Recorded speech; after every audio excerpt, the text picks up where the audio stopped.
يوم القيامة يقال للإنسان: عبدي تذكر ذنب كذا وذنب كذا وذنب كذا، فعله الإنسان وستره الله. الله تعالى ستير يحب الستر.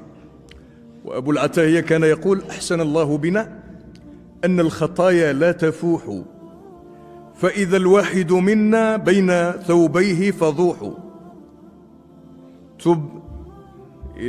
عد إلى نفسك يا نح على نفسك يا مسكين. هذا كلام أبي العتاهية، قال: نح على نفسك يا مسكين إن كنت تنوح لتموتن ولو عمرت ما عمر نوح. لكن الشاهد: أحسن الله بنا أن الخطايا لا تفوح، لأن الخطايا لو كان لها رائحة لما جلس أحد إلى أحد.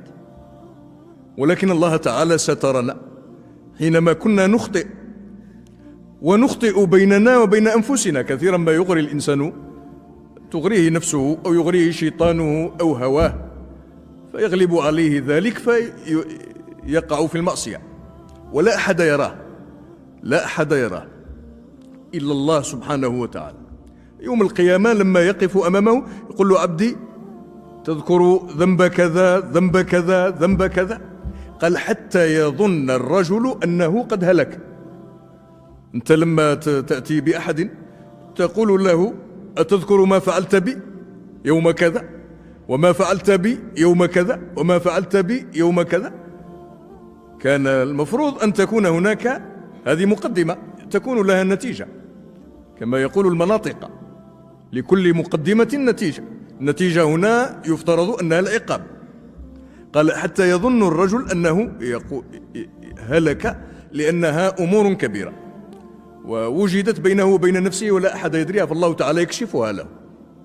ولكن يقول له: أنا سترتها عليك في الدنيا وأنا أغفرها لك اليوم.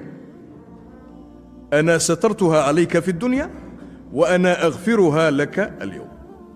فيكون إذن تفضلا وليس لأن الإنسان لو كان الأمر بعمله لغرق، لو كان الأمر بعمله لكان هالكا. هذا الأمر الأول. الأمر الثاني قالوا إنه بالموازنة. الموازنة بين ماذا وماذا؟ قال: بين صحيفتي الحسنات والسيئات، يوازن له كم عمل من سيئة وكم عمل من حسنة، فتسمى هذه العملية الموازنة. لكن الله تعالى إن أراد أن يغفر له، والمؤمن هذا مصيره، قال: يثقل له حسناته فتكون أثقل من سيئاته برحمة الله، فتكون تلك الموازنة في صالح الإنسان، لأن الإنسان سيأخذ كتابه بيمينه أو بشماله أو من وراء ظهره، والذي يأخذ كتابه بيمينه يقول: هاؤم اقرءوا كتابيه إني ظننت أني ملاق حسابيه فهو في عيشة راضية في جنة عالية قطوفها دانية. والذي يأخذ كتابه بشماله يقول: يا ليتني لموت كتابيه ولم أدري ما حسابيه يا ليتها كانت القاضية ما أغنى عني مالية هلك عني سلطانية المصير خذوه فغلوه ثم في سلسلة ذرعها 70 ذراعا فاسلكوه. إذن المصير لو كان بالموازنة الحقيقية التي يسميها بعض الفقهاء في قضية التعاملات، يقولون إن الأمر إما أن يكون بالمشاححة أو بالمسامحة. أنت في حقوقك مع الناس تكون حقوقك إما بالمشاححة، تأخذها بالسنتيم وبالدينار دقيق، حقا مفروضا لا يزيد ولا ينقص، لكن بالمسامحة تتنازل. هذا المعنى.